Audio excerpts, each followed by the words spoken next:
What's going on, YouTube, man? Welcome back to the 2X12 channel. It's your boy, woo! I'm JP. And we back with another reaction video. Yes, sir. Look at my future houses, you know? Future houses? Maybe one or two. I'm sure there's one or two in here that might be like... Yeah, I wonder what they mean. Well, before we talk about that, as you can see by the title of our video, is the title of this video. We're going to be reacting to the 10 weirdest mansions in the world. I just want to know what they consider weird.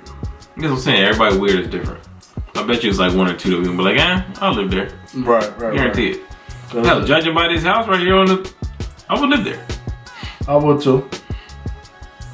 Or is it just clickbait? Could be. You have a mansion that's the size of a fucking rock or something. Oh yeah, the other video that I read with Steph about the houses. The number one, I think it was like the strangest house or something like that. This dude had an egg house. Like it was the shape of an egg? It was the shape of an egg, and it was probably like, maybe, if I had another one of these tables right next to it, that's how big it was. All I had was a bed and a desk in that bit. Get the fuck out of here. And yeah, solar panels on the top. And it was like on the side of a road, a busy road. It's crazy, bro. If y'all ain't gonna see that video, go look at that video, because that shit is crazy. That shit was crazy. But yeah, I'm interested to see what they consider the weirdest mansions are in the world. Because I mean, how can I? What would be weird to you? Like a Dr. Seuss house in real life. Okay. You know what I'm saying? Like that's what I'm thinking. Like when I think weird, that's what I'm thinking. We're like, yeah, something like on the lines of that. Like we're like how like you ever seen like the Ripley's house in like certain different beaches and stuff like that. I think like Myrtle Beach got one where it's like upside down, like everything's up. Like that'd be weird if like somebody's actually living in that joint. Right. But like I don't know what else would be weird to me. I guess we're gonna find out though. We're about to find out. So if you're excited for this video, man, make sure you give us a like, turn the post noties on. Tell a friend. Come subscribe, come turn on with us, man. Appreciate y'all 600 subscribers. We right there. We like 50 away, man. Just keep running them numbers up. Hit that subscribe button. If you watching right now, you're not subscribed, or if you got socks on right now, hit the subscribe button. Call me all on guard just now. If you like French fries, hit the subscribe button. That's funny, bro.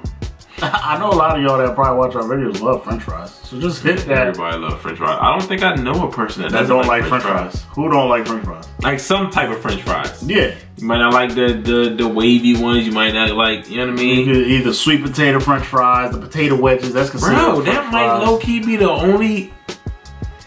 Bro, I don't think I know nobody that don't like French fries. I never thought about it though. But like, not think about it, bro. It's like, that's one of the meals, or like one of the foods that like everybody eats, bro. Like I cannot think of nobody that doesn't like French fries. Bro, if you don't like French fries, comment down below. I know, because I want to know if we get a comment. That's crazy. Nah, yeah, that would be crazy if it was somebody who don't like it. I don't like know no type of French fry, like not Chick-fil-A French fries, not like sweet potato French fries, not like a certain restaurant's French fries or something. Like, bro, everybody likes French fries. Potatoes is it, bro. That's the gold mine. Crazy. Potatoes is gold mines. Bro, that's crazy, bro. I never thought about that. I don't know a single soul that don't like French fries. That's blowing my mind. You laughing when I'm sick? Cause you know, like, you got other foods, hot dogs. I know a couple people that don't eat hot dogs or hamburgers. I know a couple people that don't eat. But French fries? Everybody eat French fries, bro. Yeah. Like, I can't name another food. I can't name another food like that. That you know everybody likes. Yes, bro. I can't. Name one. If y'all know, name one. I can't think of one either. No, I can't think of nothing. Bro. Yo, that's crazy. Gonna bother you, right? It's gonna bother me all day. That's crazy. That's crazy. Shout out to French fries. Shout out to whoever French fries, whoever came up with the concept of French fries. Big ups to you. Right. That's crazy. That's fire. Bro. That is. I want some French fries now. I do too. Real good French boys. Fresh ass fries. Yo. Who got the best French fries? Fast French fries. Chick-fil-A. You think so? Chick-fil-A or I'm not mad with anybody saying Arby's. I ain't never had Arby's fries. They're good. I know They do the swirly joints. You ever had the swirly fries? Like butterfly fries? I don't know what that's considered. Butterfly fries. They swirlies. It was like springs. Like on the boardwalk, you get them on a stick, right?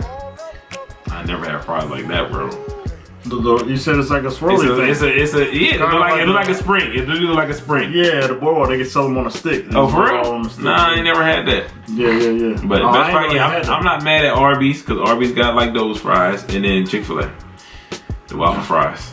Anybody that got sweet potato fries, like, but I'm just trying not to exclude it. I'm just trying to just. Right. But as far as fast food, them two, my top two. About who you think? I feel like you about to say. I think I had a feeling you about to say. I mean, my favorite fries is boardwalk fries. Oh, okay. And the only spot that really sells good boardwalk fries that I've had was Shake Shack. I've never been to Shake Shack yet. Yeah, Shake Shack boardwalk fries is fire. They're extra crispy and flaky. It's not too burnt, you won't get no I haven't had them. Soggy fries. You know what else fries is good? Five Guys. Yeah, and they load you up with fries. What? They See, like that's what they be doing. Shout out to Five Guys who ain't. What, bro? Nah, yeah. Seems like they grow potatoes. At the rate they give you fries, bro. Nah, because you get the little small container, you fill that up, and then they got a little small tin that they fill up and throw that on top. Bro. Yeah. Bro, cause you know you get your thing that you got in your bag be full, and then it be fries in the bottom of the bag. Shout out to Five Guys, bro. We've been talking about food for like 6 minutes. Alright, sorry about that. Yeah. Why did they go on video of food, my nigga? Word up. Yeah, that's funny, bro. That's real crazy. Alright. That is. I just got mad video ideas about French fries now. I'm like, this is crazy. Why are we still talking about French fries? Let's just get into this video. 7 minutes in. Yeah, 10 minutes in. Sorry. If you still here and really watch this whole 7 minutes of us talking, comment French fries are the best in the comment section if you really watch our whole conversation about it. We spent 7 minutes talking about French fries. But anyways, let's get right into this video, man. I feel like I said like this video already, so let's get screen recording starting now. 10 weirdest mansions in the world. Let's go. Yo. Not every mansion is a palatial 25-room estate. Some are designed with more eclectic tastes in mind. And while they're still amazingly comfortable places to live, any visitor will likely be more interested in the architecture than the couches and beds. Here are the 10 most bizarre mansions in the world. You've heard about rising water levels and melting ice caps, but what can you do about it? You could prepare for a nomadic waterworld lifestyle, but since that involves drinking your own filtered urine, you probably shouldn't. Instead, how about moving into a floating mansion that's powered by the sun? Called Arkha, this giant houseboat is essentially that. A modern-day Noah's Ark, designed to protect its inhabitants against the worst and wettest Mother Nature has to offer. It's built on a series of hydraulic pilings that can either dig into the ocean floor or raise that That's not weird waves. So if you grew up watching Looney Tunes and wishing Daffy Duck would sell you a push-button home that can rise into the sky, here's your chance. And it will only cost you $5.5 million. Only just for vanity. Only just $5.5 million. But that's good though. See, I don't consider that weird. Levels rise ever higher as well. Some climate experts predict sea levels could rise by 7 feet come 2100, particularly in places like South Florida, where the Arkha was designed and is currently docked. If that happens, living in a place that can rise with the tide will prove mighty helpful. So you basically Plus, its super live sturdy windows are resistant to hurricane winds of up to 155 miles per hour. If climate change affects our waters as much as experts say it will, life-threatening hurricanes are likely to be commonplace soon enough. If the Arkha can handle that, then it's only bad thing about that is like that and the Wi-Fi. When you're a billionaire, you can get away with just about any housing design Wi-Fi, just any type of Many signal. prefer normal-looking mega mansions. But then there's Vladislav Dorinin, the Russian CEO of Aman Resorts. He decided one day that he would like to live in a giant spaceship, and so he had it built. You certainly can't fault the guy for a lack of imagination. Doronin's 28,500 square foot mansion is described on its architect's website as fluid geometries emerging from the landscape and remaining partially embedded within the hillside. Apparently, I'm pretty sure it's like a professional enough to just say our client lives in an Imperial Star Destroyer from Star Wars.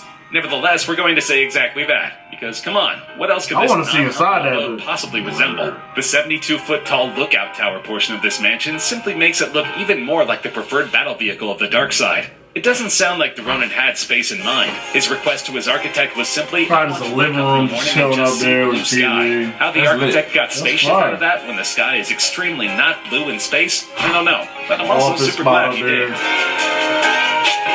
It's weird. As beautiful as many mansions are, they can suffer from monochrome patterns and an overall sameness. Not so in El Alto, Bolivia, where a local architect set out to create the most colorful, charismatic mansions he could imagine, and he most certainly delivered. Architect couldn't live there. Freddy Mamani Silvestre's mansions are popularly called cohetillos, which is Bolivian for spaceships. One look at them and you'll see why. Each home is covered in dozens of crazy colors, non-traditional window shapes, bizarre rooftops, and unpredictable patterns. They truly do look like spaceships, or maybe a castle run by an alien overlord. His mansions aren't at all boring on the inside either. Between LED lights, Chinese chandeliers, I was about to say that. It looked like somewhere where you would, like a house. It was like an extra large box of crayons. Every inch of a Silvestre mansion is a high. But he doesn't just design this way for kicks, or because most other buildings in the area look alike. His intention is to introduce indigenous culture into a modern world. The timeless Andean and Tiwanaku styles he uses really stand out against a sea of functional ticky-tack. Silvestre has built over 70 of these spaceships so far, each one completely different from the next, and shows no signs of stopping. So if you live around Bolivia or plan to move there, and have the $300,000 to $600,000 he asks for per place, you too can live in an architectural masterpiece that's truly like no other. How much? $300,000. You know those creepy supervillain lairs built right into a mountain? The kind where Blofeld would bring James Bond to for torture and unnecessary exhibition? Well, one exists for real. And if you want to see it, you simply need to visit California's Joshua Tree Desert. No license to kill required. Designed in 1988, but not truly finished until the early 2000s. This 4,600 I would do that. I wouldn't live there, but I would do that for Desert House. Looks like it was carved right from the mountain. You know what I mean? Its copper walls and roofs look almost exactly like stone slabs. And the roofs jut out far beyond the house itself, providing plenty of cool shade for its inhabitants. From a bird's eye view, it may be difficult to even see a house there at all. The designer's goal was to make the house seem like an organic part of the desert. No mission accomplished. Plus, since the home stands on 10 acres of land, your only neighbors are miles from Joshua Tree Desert. You'll be free to carry out all your evil schemes in absolute privacy. Inside, the home looks just as supervillainy, with foreboding ceilings, crazy spirals, alien-looking chandeliers, and sharp edges seemingly everywhere, even on the chair legs. The designer's website calls the interior warm and intimate, and it probably is once you hang out there. But let's face it, it looks like a place you'd extract top-secret information from your enemy in. Don't expect to move into this place anytime soon, sadly. It was purchased for $3 million in 2014 by a Manhattan beach couple, who, according to the New York Times, wish to preserve it as a work of art. If you want a stylishly evil lair to carry about your stylishly evil schemes, you're just going to have to build one yourself. I said they don't live there often. See, if you live inside this house, you live there with a mouse. Don't worry, that's my one and only Dr. Seuss rhyme. Call that shit. Because this mansion looks exactly like something the good doctor would have drawn from one of his books. Technically called the Goose Creek Tower. Everyone who isn't the owner calls it the Dr. Seuss Tower. How else could you describe this thing? It's a house with another house built on top. Then there's another smaller house on top of the second house. And this pattern continues until there are 4 increasingly smaller houses piled on top of one another. If that's not head-scratching enough, sitting on top of the 4th house is a 185-foot tower. You may be wondering what Seussical masterpiece the designer ripped this house from. The answer is none of them. People don't call it the Seuss house because it came from any particular story. They call it that because it could have come from one. So if any Seuss character would live here, it would probably be the Cat in the Hat. He could use all that extra tower space to store his giant hats. But what is it used for? Well, according to owner and designer Philip Wiedner, he wants to install a telescope at the top, as well as launch a ham radio station. He wants to call it Radio Free Goose Creek. But I think Radio Free Whoville makes far more sense. Technically, the Seuss Tower isn't finished. Yo, you called the freaking Dr. Seuss house. Think about it, that's weird. Like, to me anyway. Not that Wiedner minds. He sees the mansion as less a place to live and more a column to the sky. In other words, don't expect him to place it on the market anytime soon. But maybe you could convince him otherwise. I will pay $1 million. I will pay you all in ducks. Sorry, Seuss rhyming is simply too fun to resist. Cheesy as hell. Batcave. Who doesn't love Batman? Besides all the criminals of Gotham, I mean. The Caped Crusader is so popular, it makes perfect sense that somebody designed a mansion based on him.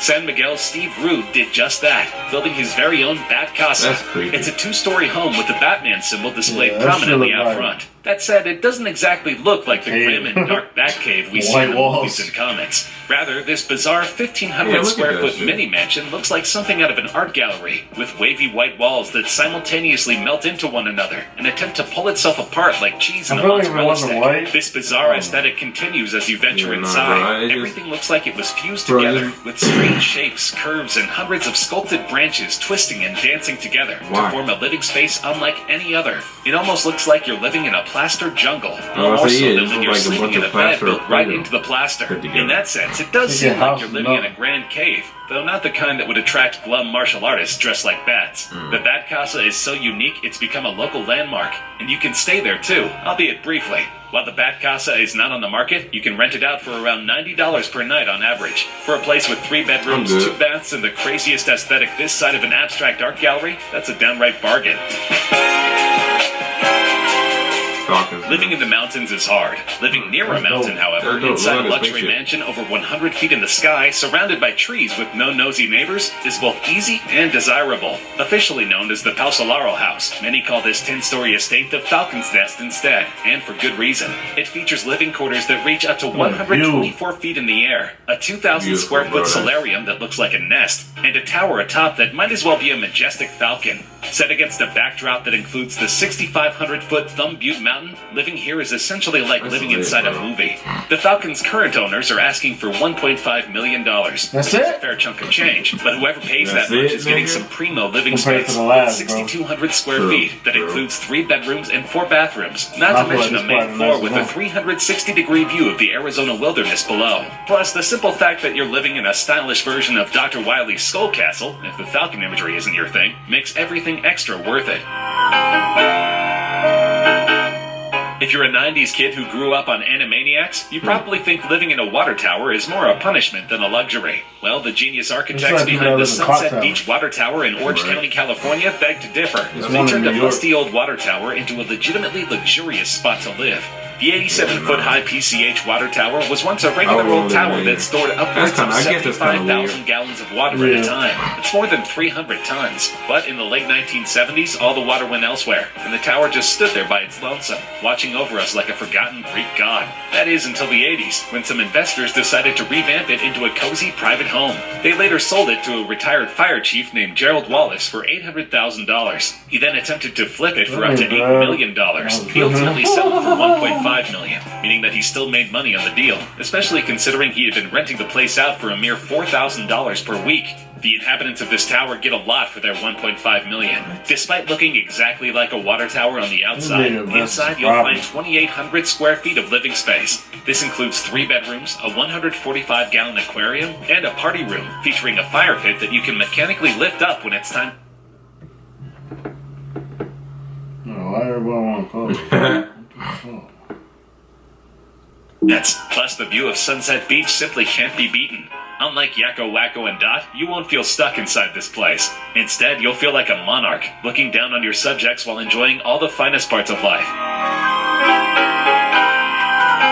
We all know about the traditional multi-floor home setup. Living room and kitchen on the bottom, bedrooms on top. Well, here's a mansion that flips that setup on its head, literally. Located in Beverly Hills, California, this upside-down house features its living quarters on the top floor, placing the bedrooms on the lower level. That's probably a little jarring when you first move in, though it does Oh, it's probably what you gonna call it? Bro, this lady pissed me off. make sense. After all, if you're so tired that you just have to go to bed now, why would you want to climb a bunch of stairs to get there? That's not the reason this $3.2 million mansion's architects designed their house this way, though. The area they built on contains over 100 oak trees, all of which are federally protected from lumberjacks coming in with their axes and turning them into toothpicks. So to build a multi-floor estate, they had to build one of the floors directly into the hillside. And since the only earth-level floor is entirely see-through, it wouldn't make for a ton of privacy when getting your sleep on. But if you're sleeping in the basement, surrounded by protective greenery, you have as much privacy as you need. So while it's not Gotcha. literally an upside-down house like Dracula's castle kinda and dope. Symphony of the Night, it's still mighty bizarre in its own right. Plus, it features no evil vampires, which is always a plus when looking for a comfortable place to lay Nice. your head. Nice as fuck, bro. Yeah, see that shit. Living in a spaceship is one thing, but living in a giant battery is quite another. But that's about the only way to describe Germany's Heliotrope, both in shape and function. This 48-foot high mansion is literally battery-shaped, but its circular setup isn't just designed to be cool. The Heliotrope actually rotates, though unlike those novelty restaurants that make it hard for those with motion sickness to enjoy their sandwich, it doesn't do so every day, and only rotates 180 degrees. Adding to that, it's solar-powered, and its rotation follows the sun. It faces the sun during the cooler months and turns its insulated back to the star during the hot times. This means that at all times, the Heliotrope is appropriately absorbing solar energy. It actually produces more energy than it uses, making it the first home in history to do so. Sadly, 25 years after it was built, it remains one of the few homes that do. Architect Rolf Dish, who designed the Heliotrope in 1994 and still lives there, leads a luxurious life, as well as an environmentally friendly one. The Heliotrope is huge, with tons of rooms, as well as a garden terrace, viewing deck, and naturally, a sun deck. Hey, who said saving the planet had to be uncomfortable? Yeah, some of them houses all living. Other ones were pretty You look weird. like my ex-girl. Yeah. Some of them I would live in. Let's say about like 3 or 4 out of the. Yeah, that bat cave or whatever, dubbed that. The last one, heck no. Yeah. And then the Dr. Seuss John, Dr. Seuss was the definitely. colorful John. Nah, bro, you can't. Nah, I say the Hawk's Nest. The water one, I would live in. The water one. And I forgot, there was another one. The one that was tall. Yeah, the tall one. Yeah. Yeah. Those, yeah, I would live in those. Alright. I think this one will cut off at 25 minutes. Long as hell. Hell yeah. But yeah, man, I would live in those 2 or 3. Sorry for the video, keep pausing, man. I'm using my MacBook. People keep steady calling my phone. Yeah, busy man, bro. Leave me alone. It's like, nah, yeah, video was dope. There was some weird houses in there, man. Give or take a few that I will probably stay in. But overall, the video was dope. Shout out to whoever made the video. I don't even know who it was. But shout out to them, man. Let us know in the comment section down below if you would stay in any of them spots. And if you enjoyed this video, make sure you give us a like, turn the post stories on, tell a friend, tell a friend. Come subscribe, come turn out with us, man. We close as heck, man, to 600 subscribers, man. So let's hurry up and get us there, man. Appreciate every single one of y'all, man. We're gonna check out our next one, man. Peace!